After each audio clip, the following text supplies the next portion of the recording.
Bueno, Da Silveira, usted es doctor en filosofía. ¿Qué lo llevó a indagar sobre la controversia de Rodó con el doctor Pedro Díaz acerca de la expulsión de los crucifijos de los hospitales públicos a comienzos del siglo XX en Uruguay?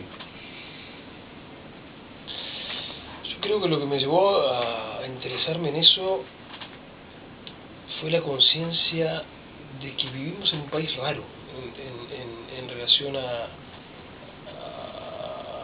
tema de las convicciones privadas de las personas y en particular de las convicciones religiosas y al papel del Estado en todo eso.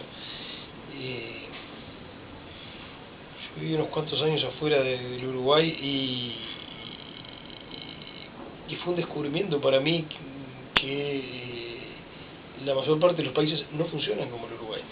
Y entonces empecé a seguir un poco esa pista, me di cuenta de algo que uno lo sabía, pero no en esa medida, y es que somos terriblemente francesados, que somos uno de los países más afrancesados del planeta, y que algunas de esas excepcionalidades uruguayas, cosas que los uruguayos tomamos con toda naturalidad, pero que no funcionan así en el mundo.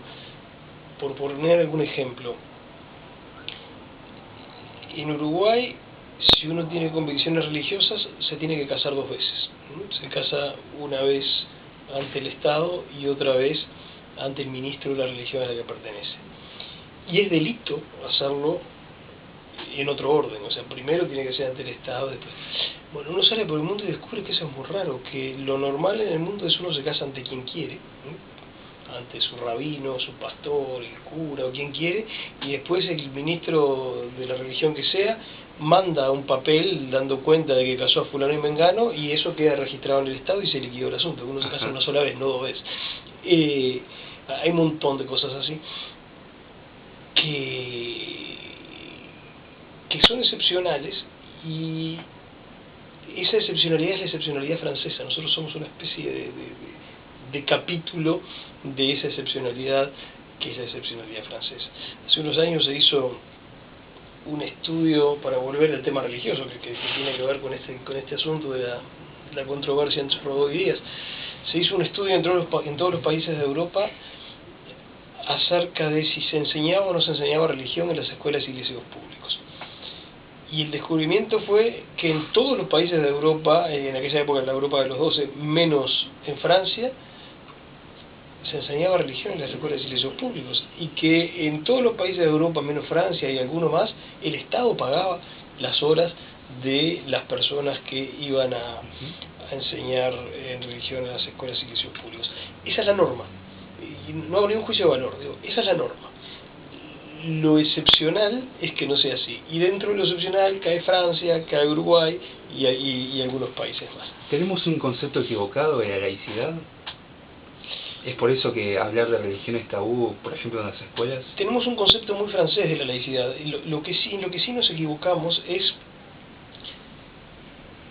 en que confundimos laicidad con separación entre la Iglesia y el Estado. Y en realidad la laicidad es una manera posible de entender la separación entre la Iglesia y el Estado. Te pongo un ejemplo que a mí siempre me pareció muy gráfico y que conozco bien porque es un país donde viví muchos años. Bélgica es un país con cultura francesa, por lo menos la mitad del país, pero que ha solucionado estos problemas de una manera totalmente distinta. Entonces, el Estado belga practica lo que se llama la separación-reconocimiento. Eso significa, el Estado no se identifica con ninguna religión, no apoya ninguna religión, pero reconoce que la religión es un tema importante para buena parte de sus ciudadanos. Y entonces simplemente toma decisiones públicas a partir de ese dato. Así como, por ejemplo, nuestro Estado reconoce que el deporte es una actividad importante para buena parte de sus ciudadanos, y por eso se exonera de impuestos, por ejemplo, a los clubes deportistas, a los clubes deportivos o a las asociaciones culturales. Lo mismo se hace con la religión en el Estado belga. ¿Cómo se traduce eso a la educación? El Estado no tiene religión, pero las escuelas no son laicas. Hay religión. ¿De qué modo? Cuando llega el momento de recibir un curso que es o de religión o de valores morales, hay 7 opciones. Las 7 opciones, no sé si me las acuerdo todas, pero son un curso de educación cristiana, católica, un curso de educación protestante, un curso de educación judía, un curso de educación musulmana, un curso de educación griega ortodoxa, se me está escapando alguno, o un curso de moral laica. Entonces, los padres eligen qué curso prefieren para sus alumnos, o los alumnos, cuando son más grandes, eligen. Todo eso pasa dentro de la misma escuela. Los chicos se dividen en esas 7 opciones. La que me faltó es la ortodoxa rusa. Los chicos se dividen, nadie oculta el hecho de que tenga o no tenga convicciones religiosas, se convive en el reconocimiento de esa diversidad, nadie es forzado a seguir un curso de una religión que no quiera, pero la gente encuentra en la escuela o en el liceo público que van sus hijos aquello que considera importante, sea un curso de determinada religión o sea un curso de moral laica sin religión para sus hijos. Entonces, en esas escuelas también hay separación entre la Iglesia y el Estado. Lo que no hay es laicidad, porque la laicidad implica funcionar como si la religión no existiera. Entonces, esa es una particularidad muy francesa que se tradujo a Uruguay, a México y a unos pocos países más. Entonces, lo que me interesó originalmente fue tratar de entender esa excepcionalidad, tratar de entender cómo esa excepcionalidad se instaló en el Uruguay, porque no fue siempre así. Ni siquiera, como a veces se cree, fue la gran bandera del Partido Colorado. No es verdad, no nos olvidemos que Venancio Flores organiza su llamada Cruzada Libertadora con un gran crucifijo adelante. Hubo, antes de Valle de Ordóñez, un coloradismo muy católico. Bueno, eso es en realidad que ingresa al país... ¿Con Varela quizás? Empieza lentamente con los militarismos de fines del siglo XIX, efectivamente. Curiosamente no con Varela, ¿no? Varela fue forzado a eso. Varela no proponía una escuela laica, como se suele decir. Varela proponía el mismo modelo de Estados Unidos, que era que los locales escolares del Estado pudieran ser utilizados durante los fines de semana para enseñar religión y que fueran allí los alumnos que quisieran recibirlos. Lo que pasa que entre las transacciones que tuvo que hacer Varela para que le aprobaran la reforma escolar, tuvo que dejar eso por el camino. Pero no hay un Varela, hay 3 Varelas por lo menos. El Varela que aparece en los libros, que es uno, y que no es un defensor de la escuela laica tal como se aplicó después. El Varela que llevó adelante la reforma, que hizo una serie de transacciones con la dictadura militar de su época para poder llevar adelante la reforma, y el Varela construido ex post ya en el Uruguay ballista. Y entre esos 3 Varelas hay puntos de coincidencia y puntos de divergencia. ¿Y qué círculo, digamos, fue responsable de esa especie de transacción? Instalamos el modelo de Varela, pero manejamos este concepto de laicidad. Eso fue la dictadura de la Torre Santos, evidentemente. Y después esa línea, efectivamente, esa línea que condujo a la plena instalación de lo que nosotros llamamos laicidad, se concreta fuertemente en el periodo ballista. Eso no significa que solo ahí haya habido separación entre la Iglesia y el Estado. Antes hubo muchos presidentes, o hubo varios presidentes uruguayos a los que le importaba mucho esa separación. Sin ir más lejos, Bernardo Prudencio Berro, que es el hombre que estatiza los cementerios y que termina teniendo un enorme conflicto con el arzobispo de la época. Berro era un gran defensor de la separación entre la Iglesia y el Estado. Ahora, no era un laico en el sentido en que después se utilizó la palabra, era otra cosa. Todo aquel conflicto entre la masonería y la Iglesia, el episodio de Jacobsen. Sí, Berro además era simultáneamente un cristiano y un masón, cosa que en la época era relativamente frecuente, y efectivamente ese conflicto se produce ahí. Pero digamos, es a lo largo de ese proceso que madura durante el periodo ballista que Uruguay adopta como propio ese modelo de laicidad, que es un modelo francés, y que, insisto, es un modelo bastante excepcional en el mundo democrático. Lo que no es excepcional en el mundo democrático es la separación entre la Iglesia y el Estado. Eso no es excepcional. Muchos países lo tienen. Pero esta manera específica de entender la separación que llamamos laicidad, eso es bastante excepcional. Bueno, eso fue el interés en ese fenómeno, fue lo que me condujo a esta polémica de 1906, donde eso aparece con mucha fuerza. Seguramente eso lo llevó a otro punto extremadamente importante en todo esto, que es el tema del jacobinismo en Uruguay. Definamos jacobinismo para nuestros lectores. Antes que eso, me llevó a ese punto porque ese es el punto central de Rodó en esa polémica, y creo que es una genialidad de Rodó haberlo percibido. A ver, yo creo que para entender esto hay que remontarse en el tiempo. Hay un fenómeno cultural, político, que todos conocemos, que es la Ilustración, la Ilustración de los siglos XVII y XVIII. Es un fenómeno más complejo de lo que nosotros estamos habituados a pensar. Justamente porque somos muy afrancesados, tendemos a pensar que la Ilustración significa básicamente la Ilustración francesa, pero no es así. Hubo ilustraciones. La primera ilustración fue la Ilustración escocesa, que fue la que empezó todo y en algunos sentidos la más importante, y que dio figuras gigantescas como David Hume, que es un filósofo poco estudiado en Uruguay, pero es una figura enorme en la historia de la filosofía, y nada menos que Adam Smith, el creador de la teoría económica tal como la conocemos hasta ahora. Hubo una ilustración alemana, cuya figura más importante fue Kant, que es además la figura más importante de toda la ilustración, y efectivamente hubo una ilustración francesa. Bueno, a veces tendemos a decir de manera un poco esquemática que la Ilustración produjo una gran doctrina política, que es el liberalismo. Pero eso es una simplificación. La Ilustración produjo dos doctrinas políticas distintas y enfrentadas entre sí. Una es el liberalismo, que es sobre todo hijo de la Ilustración escocesa, luego complementado por otras figuras que no provenían de Escocia. Por ejemplo, el propio Kant es uno de los padres fundadores del liberalismo. Los uruguayos creemos que Kant fue solo un filósofo del conocimiento, pero Kant fue un filósofo inmenso en muchos terrenos, y entre otros fue un filósofo del derecho y un filósofo de la política extremadamente importante, y es uno de los padres del liberalismo. Y la otra corriente, la otra doctrina hija de la Ilustración, es el jacobinismo, que es un hijo de la Ilustración francesa, y que sale básicamente de la cabeza de Rousseau. El jacobinismo es una doctrina que tiene otras figuras que por supuesto que contribuyeron a desarrollarlo, pero cuyo representante más distinguido y más poderoso en el terreno intelectual es Rousseau. No todos los franceses estuvieron del lado jacobino, pero muchos sí.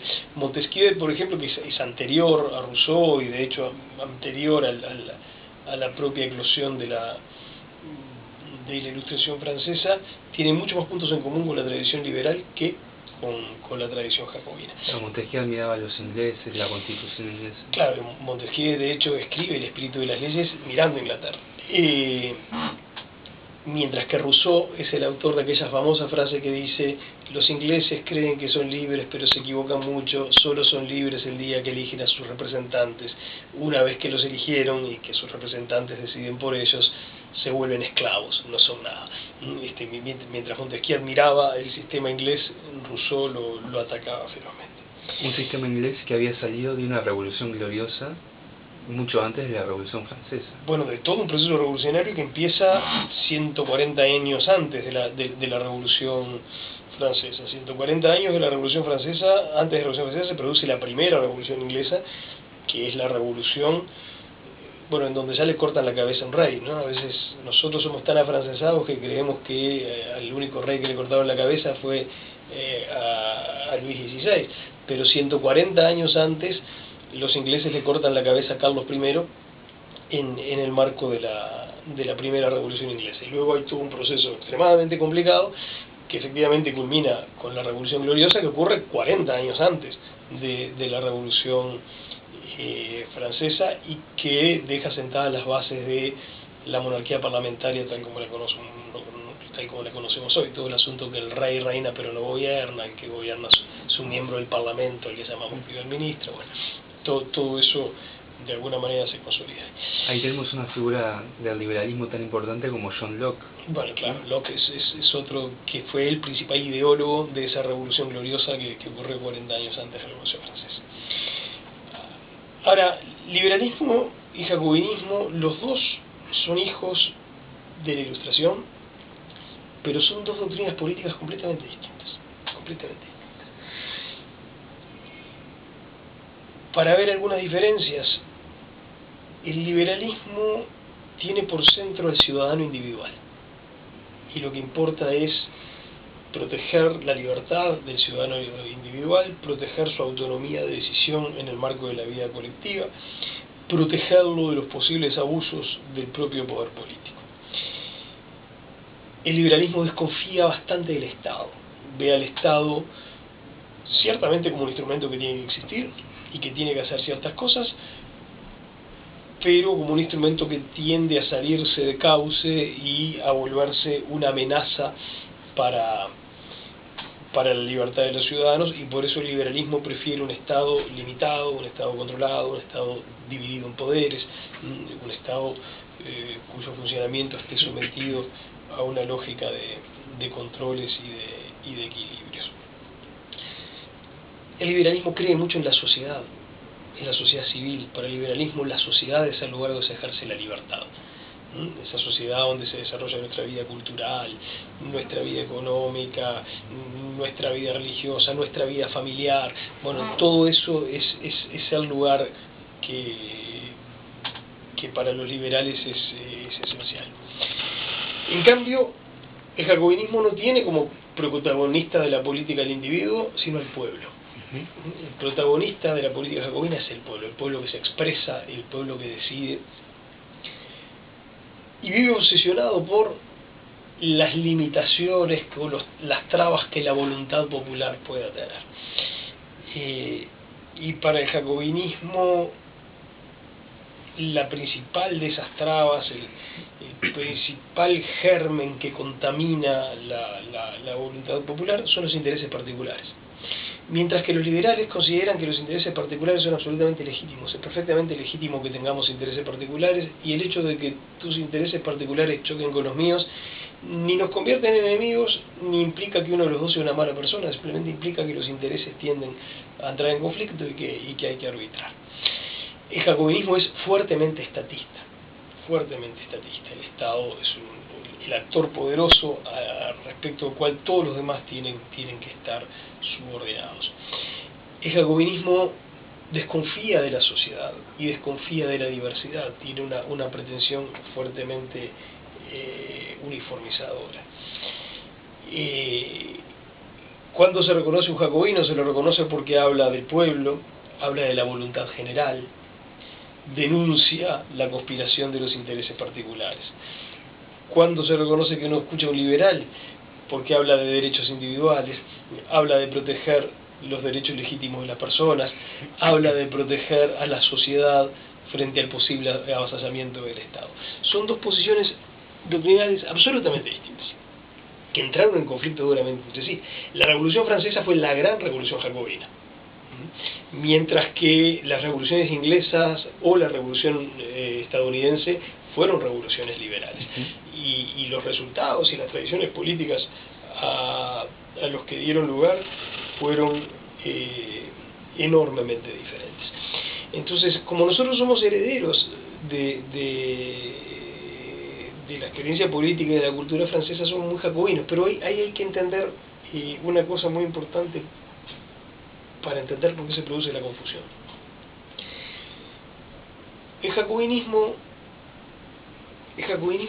no solo fue una doctrina política, sino que fue una fuerza política enormemente importante.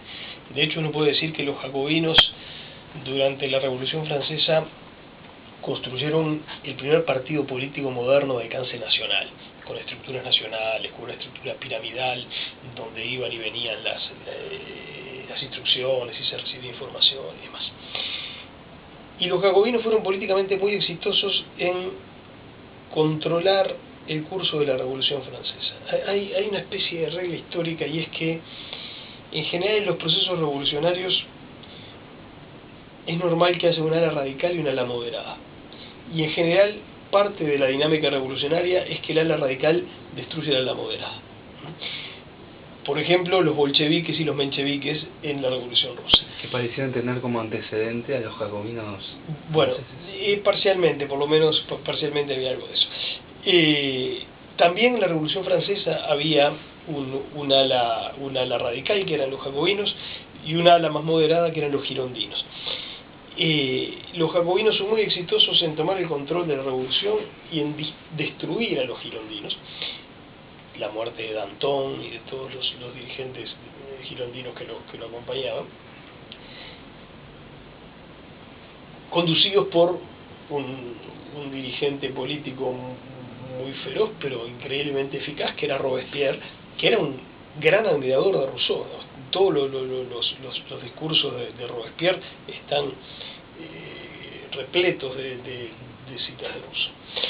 El asunto es que el jacobinismo termina en un baño de sangre, con la guillotina cortando cabezas a una escala terrorífica, y persiguiendo a mucha gente que había sido gente que había impulsado la revolución desde la primera hora. Y los excesos jacobinos son tales, y el baño de sangre es tal, que en cierto momento hay un reflujo. Robespierre cae, Saint-Just y sus principales los principales dirigentes que lo rodeaban también caen. Son ellos ejecutados. El jacobinismo, que había inundado de sangre a Francia, termina hundido en la sangre, y luego de la destrucción de la dirección jacobina se ilegaliza al jacobinismo, a los jacobinos como partido político. Se vuelve mala palabra. Y la palabra jacobino se vuelve mala palabra. Tan mala palabra como es hoy la palabra estalinismo. Hoy uno puede encontrar mucha gente que se autodefine como marxista, hoy uno puede encontrar bastante gente que se autodefine como comunista, pero nadie se autodefine como estalinista, porque el nombre de Stalin quedó demasiado asociado a crímenes demasiado graves y demasiado grandes. Bueno, lo mismo pasó con la palabra jacobinismo. Y entonces los herederos de la tradición jacobina toman prestada una palabra que en Francia no tenía un uso demasiado importante, que es la palabra liberalismo, porque la verdad es que el liberalismo nunca había aprendido con fuerza en Francia. Eso mitifica la Revolución Francesa, digamos, como un hito del progreso y la libertad, a pesar de haber tenido el terror en su La Revolución Francesa ya se veía a sí mismo como un hito de progreso y de libertad, y eso se mantiene. Yo diría, eso simplemente lo que hace es confunde las cosas, porque a partir de ese momento los herederos de la tradición jacobina francesa ya no se llaman a sí mismos jacobinos, sino que se llaman liberales en Francia. Palabra que en Escocia, en Inglaterra, en Estados Unidos, en Alemania, se usaba con un sentido totalmente diferente. Y nosotros heredamos ese corrimiento lingüístico. Entonces, en Uruguay es muy común decir que los uruguayos somos muy liberales, que en Uruguay hay una fuerte tradición liberal, pero en realidad lo que estamos diciendo es que hay una fuerte tradición jacobina. Lo que pasa es que lo decimos utilizando la palabra que los jacobinos franceses empezaron a utilizar en Francia después de la caída de Robespierre. Bueno, el primero que se da cuenta de eso con una claridad asombrosa es José Enrique Rodó en esa polémica de 1906, donde dice exactamente eso. Le dice a Pedro Díaz: usted es un jacobino. Y dice respecto de las decisiones de Valle de Ordóñez de retirar los crucifijos, y que eso siempre se olvida a las monjas que cumplían una función muy importante de los hospitales públicos, esto no es liberalismo, esto es jacobinismo. ¿Por qué? Porque esto va más allá de la razonable separación entre el Estado y las confesiones religiosas, para convertirse en persecución. Y lo interesante es que lo dice Rodó, que no era creyente. O sea, que alguien denuncie una cosa así, siendo miembro de una iglesia, teniendo convicciones religiosas, puede hacerlo sospechoso hacia mucha gente. Bueno, Rodó no era un creyente. Y lo dice porque lo que sí era un liberal. Y entonces lo que dice es, ser liberal es otra cosa. Ser liberal no es esta actitud de extrema agresividad. Eso es ser jacobino. Valle Ordóñez, digamos, como gran artífice de la política uruguaya, ¿fue en realidad un jacobino y se encuentra acaso mitificado en sus presuntos atributos liberales? Mi convicción personal es que sí. Valle Ordóñez fue un gran jacobino, enamorado de un proyecto de país que se empeñó en llevar adelante, un proyecto que tenía sus luces y sus sombras, sus méritos y sus deméritos, pero ciertamente no era un liberal, y de hecho era mucho menos demócrata de lo que suele recordarse. Hay hechos que justamente como parte de esa mitificación posterior están un poco olvidados, pero Valle Ordóñez fue el principal enemigo del voto secreto en Uruguay, y el voto secreto demoró muchísimo tiempo en instalarse debido a la oposición de Valle Ordóñez, porque el voto cantado era un voto mucho más controlable. Había que ser muy valiente para votar en contra del Partido Colorado, que era el partido de gobierno que venía sólidamente instalado, y que todo el mundo lo supiera, y después el comisario, el juez, el empleador, todos estaban del lado del gobierno. Entonces el voto cantado era un voto que aseguraba la prolongación del Partido Colorado en el gobierno, y Valle Ordóñez todo el tiempo colocó la continuidad de su proyecto, la maximización de las oportunidades de éxito de su proyecto, por encima del respeto de las reglas de juego democráticas. Fíjate que el voto secreto en Uruguay recién se puede ejercer por primera vez en el año 1916, pese a que los blancos lo venían pidiendo desde muy temprano en el siglo XIX. Ya en el gobierno de Berro se había hecho un primer intento de aplicar el voto secreto, que luego había quedado en nada. Y el voto secreto se puede instalar en 1916 para elegir constituyentes, para elegir a la Asamblea Constituyente que iba a modificar la Constitución de 1830. Y se puede hacer porque Valle Ordóñez tiene un gran conflicto dentro de su propio partido. Están los colorados riveristas, liderados por Manini Ríos, que están enfrentados a él. Entonces se arma una coalición entre el Partido Nacional y los colorados riveristas que imponen el voto secreto en la elección de constituyentes. En 1916 es la primera vez en la historia del país que se vota con voto secreto y gana el Partido Nacional. A continuación de eso, Dubimioso Terra, que era un diputado blanco, propone que se aplique el voto secreto en las próximas elecciones legislativas. Eso genera, entre otras cosas, que 2 o 3 días después, en el diario El Día, es decir, el diario que dirigía Valle Ordóñez, saliera un manifiesto firmado por más de 50 diputados y senadores colorados,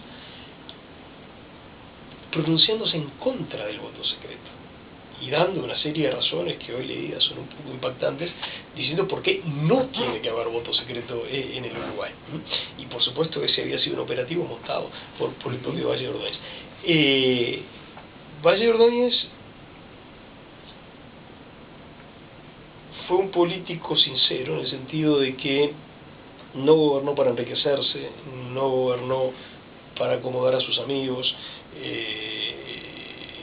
no gobernó para aprovecharse de las mieles del poder, sino para tratar de instalar un modelo de país en el que él creía profundamente. Y en ese sentido fue un gobernante sincero y genuino. Pero estaba tan enamorado de su proyecto que muchas veces pasó por arriba de todo. incluyendo las reglas más básicas de la democracia. Muchas veces hizo cosas como cambiar una fecha de elecciones a último momento porque pensaba que las iba a perder, o porque pensaba que las iba a perder, crear un montón de crear nuevos departamentos y nuevos diputados para cambiar y poner más diputados así en los departamentos donde sabía que tenía gente, para manipular el resultado electoral. La lista de acciones de Valle de Ordóñez, que son claras violaciones de las reglas del juego democrático, porque estaba priorizando la continuidad de su proyecto político sobre el respeto de esas reglas, es enorme. También es verdad, hay que decirlo, que teniendo una enorme cantidad, habiendo acumulado una enorme cantidad de poder como tuvo, supo contenerse en muchas cosas y aceptó grados importantes de oposición política y de crítica pública a su propio desempeño, como no lo aceptaban otros políticos de América en su época. Pero eso siempre y cuando él no sintiera que la continuidad de su proyecto político estaba en riesgo. Cada vez que sintió que la continuidad de su proyecto político estaba en riesgo, violó lo que tenía que violar. De modo que es una figura muy impactante como hombre de Estado, como diseñador de un gran proyecto político, como operador poderoso y talentoso para llevar adelante un proyecto político. Pero si uno tuviera que elegir un modelo de liberal o aún un modelo de demócrata, hay muchísimo mejores que él. Está clarísimo. ¿Y existe, digamos, un componente jacobino que acaso es transversal en general a todos los partidos políticos en Uruguay, o hay vetas políticas que se escapan, digamos, de ciertos sectores? Bueno, diría, en primer lugar, en Uruguay hay un jacobinismo ambiente muy alto, lo que quiere decir que la cultura jacobina ha impactado de algún modo u otro a todo el espectro político. Hasta el menos jacobino de los uruguayos es un poquito jacobino, así como dicen que hasta el más comunista de los italianos es un poquito católico, bueno, hasta el más antijacobino de los uruguayos es un poquito jacobino. Pasa que después esa tradición se ha expresado en algunas corrientes más que en otras, ¿no? Diría, el Partido Colorado ha sido tradicionalmente más jacobino que el Partido Nacional, pero también hay que decir, el Partido Colorado siempre fue una realidad heterogénea. Y entonces el vallismo fue la pata claramente jacobina del Partido Colorado, el riverismo no, era mucho menos jacobino que el Partido Colorado. En el Partido Nacional globalmente fue anti-jacobino, pero es posible encontrar algunas figuras dentro del Partido Nacional que uno puede decir, bueno, este señor la verdad es que era bastante jacobino. Y la izquierda está dividida, ¿no? Algunos dicen, y yo creo que hay bastante verdad en eso, dentro de todo uruguayo hay o un colorado o un blanco. Aún en la gente que jamás fue blanca ni colorada, y uno puede identificar una izquierda de reflejos más colorados y una izquierda de reflejos más blancos en Uruguay. Eso quiere decir que dentro del espectro de izquierda uno va a encontrar sectores que son mucho más claramente jacobinos y sectores que son menos jacobinos. Si yo tuviera que decir caricaturescamente algo, diría Tabaré Vázquez es mucho más jacobino que José Mujica. También diría que de una manera rara Tabaré Vázquez es más colorado y Mujica es más blanco. Pero todo esto son cosas dichas muy en grueso, con brocha extremadamente gruesa. Habría que hilar mucho más fino. Recordamos un libro de Barran, Los conservadores uruguayos, donde a Rodó lo clasifica como un conservador. Eso es algo muy curioso, ¿no? Es muy difícil hablar críticamente de Barran, que es un hombre muy respetado por mucha gente y en buena medida por buenos motivos. Pero yo creo que eso es un pésimo libro, no un mal libro, un pésimo libro. Tanto es así que siendo un libro que se llama Los conservadores, ni siquiera hay una definición conceptual de lo que es un conservador que se sostenga a lo largo del libro. Creo que es un libro que su hilo conductor es que habla de la gente a la que Barrán le tenía antipatía personal. Y presentar a Rodó como un conservador es una visión extremadamente simplista y implica una falta grande de comprensión de lo que significó Rodó en su momento. Rodó fue uno de los colorados, porque Rodó fue un político importante, hoy se lo recuerda como escritor, pero fue un político importante, fue varias veces diputado, estuvo toda su vida metido en política, y fue uno de los dirigentes colorados que más se enfrentó a Valle de Ordóñez, con el mismo resultado catastrófico que hubo para todos los que se enfrentaron a Valle de Ordóñez. Valle de Ordóñez los destruyó y los aplastó políticamente. Y buena parte de ese conflicto se debía a los reflejos liberales de Rodó. Hay un famoso discurso en el que Rodó, siendo joven, que ahí se quedó posicionado como enemigo de Valle, dice, se acercaban elecciones y había temor entre los colorados de que pudieran ganar los blancos, y Rodó dice, bueno, ¿y qué pasa si las próximas elecciones las ganan los blancos? ¿Qué tenemos que hacer? Dice, es muy sencillo, tenemos que entregarnos al gobierno. Bueno, eso le valió el odio eterno de Valle.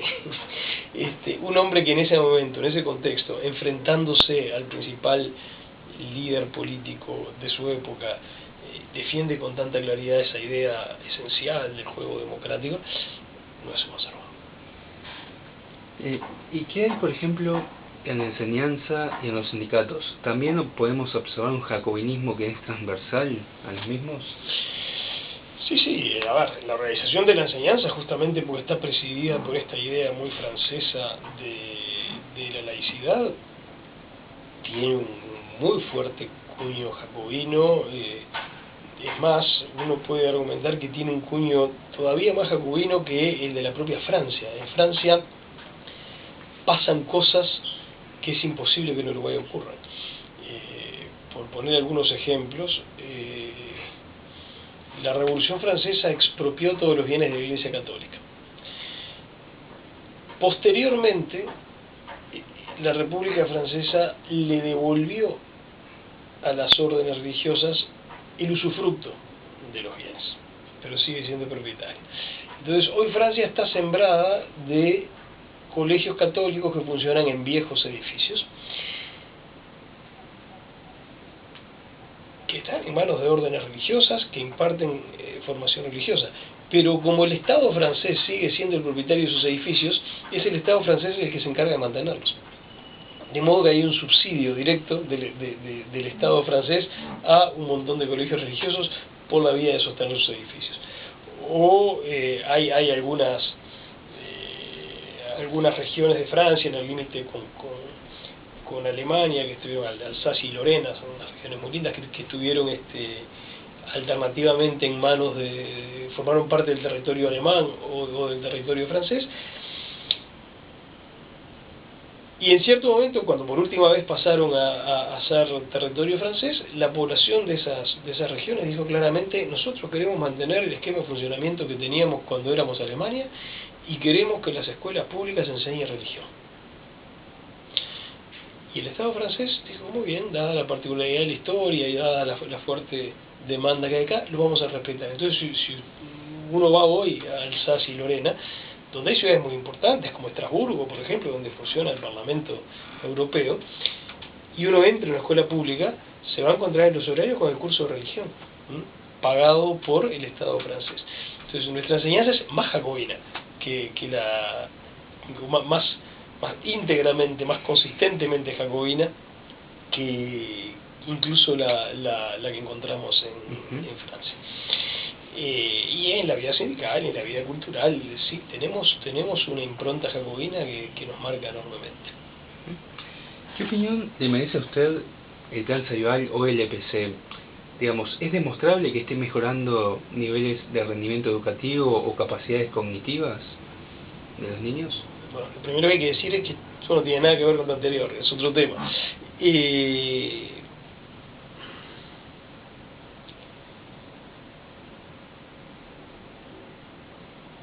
Yo globalmente prefiero que el Ceibal exista a que no exista. Es probable que haya cierta cuota de optimismo exagerado, ¿no?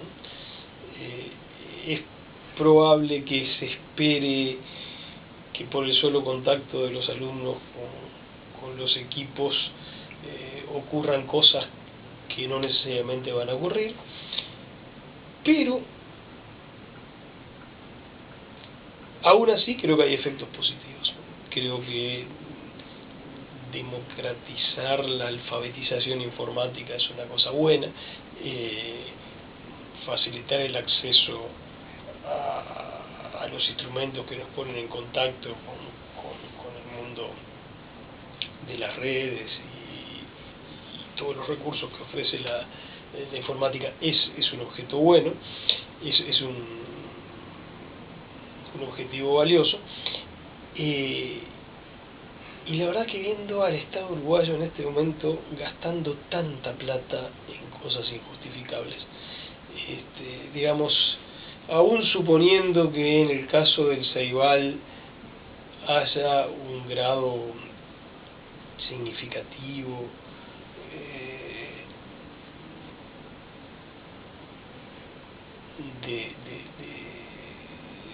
de gasto innecesario o algo por el estilo, yo prefiero que la plata se gaste en Ceibal y no en Alur.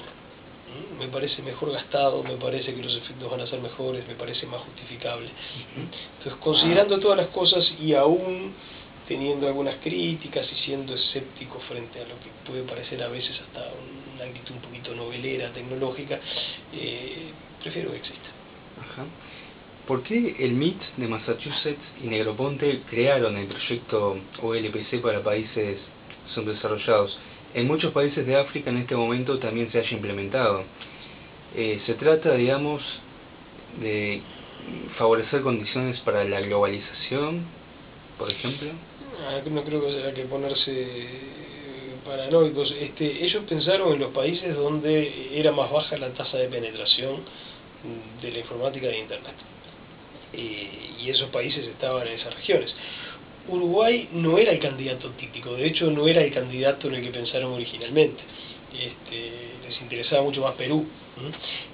Lo que pasa es que Uruguay resultó atractivo pese a que su tasa de penetración de la informática y de Internet era más alta que la de otros países del tercer mundo, porque siendo un país de escala muy chica y con facilidades territoriales se podía hacer una experiencia de laboratorio de ver cómo funcionaba eso a nivel de una sociedad entera. Pero la globalización no precisa de Negroponte, ni del MIT, ni de nadie para que ocurra. De hecho, hay un enfoque un poco raro que es ese enfoque de creer que la globalización nos las está imponiendo alguien de afuera. La globalización la empujan ustedes usando Facebook y colgando esta entrevista en las redes. La globalización la impulso yo cuando compro libros en Amazon. La globalización la impulsamos todos nosotros como consumidores porque tiene cosas muy buenas.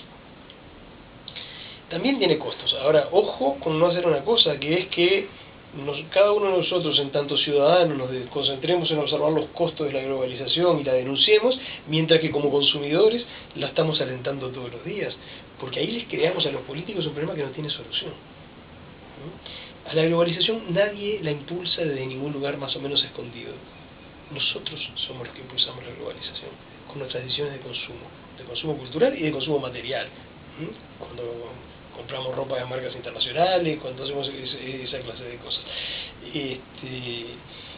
Con todo lo bueno y lo malo que eso tiene. Pero no necesitan ni de Negroponte ni del MIT para desarrollarse en todas partes. Bueno, terminaríamos por aquí. Bueno, muchas gracias por esta nota. Ha sido un placer.